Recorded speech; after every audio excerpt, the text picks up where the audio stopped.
ಇನ್ನು ಗ್ಯಾಸ್ ಪೂರೈಕೆ ಮಾಡುವಂಥದ್ದು ಕೇಂದ್ರ ಸರ್ಕಾರ ಅಲ್ವಾ ಅಂತ ಸಿದ್ದರಾಮಯ್ಯ ಪ್ರಶ್ನೆ ಮಾಡಿದರು. ಬಿಜೆಪಿ ನಾಯಕರ ನಡೆಗೆ ಸಿಎಂ ಗರಂ ಆದರು.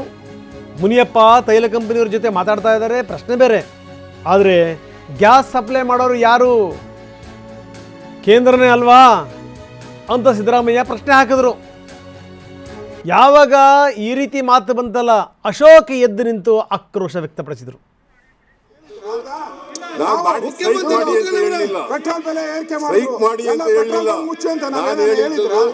ಎಲ್ಲ ವೋಟ್ಗಳು ಮುಚ್ಚಿ ಅಂತ ನಾವೇನೇನು ಹೇಳಿದ್ರ? ಒಬ್ಬ ರಾಜ್ಯದ ಮುಖ್ಯಮಂತ್ರಿ ಒಂದು ರೆಸ್ಪಾನ್ಸಿಬಿಲಿಟಿ ಇರ್ಬೇಕಲ್ಲ, ಹೇಳಕ್ಕೆ ಒಂದು ರೆಸ್ಪಾನ್ಸಿಬಿಲಿಟಿ. ನಾವು ಶುರು ಮಾಡಿದ್ರೆ ಇವರು ಏರಿಕೆ ಮಾಡಿದ್ದಾರೆ, ಏರಿಕೆ ಮಾಡಿದಾಗೆಲ್ಲ ನಾವು ಹೇಳ್ಬಿಟ್ರೆ ಸ್ಟ್ರೈಕ್ ಮಾಡಿ ಮಾಡಿ ಅಂತ ನಾವು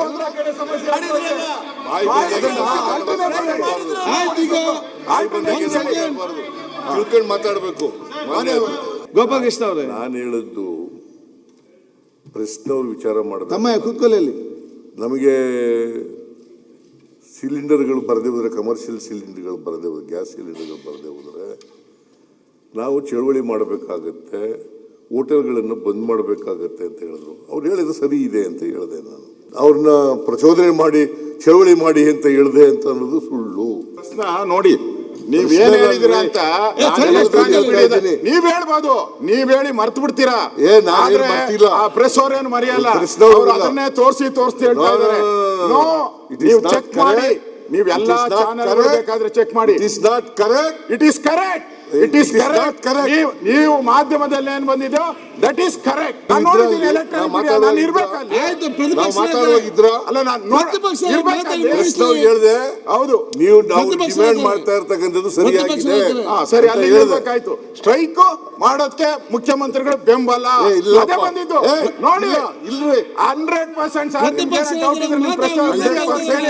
ಅಷ್ಟೇ ಬಂದಿರೋದು. 100% ಇನ್ಕರೆಕ್ಟ್.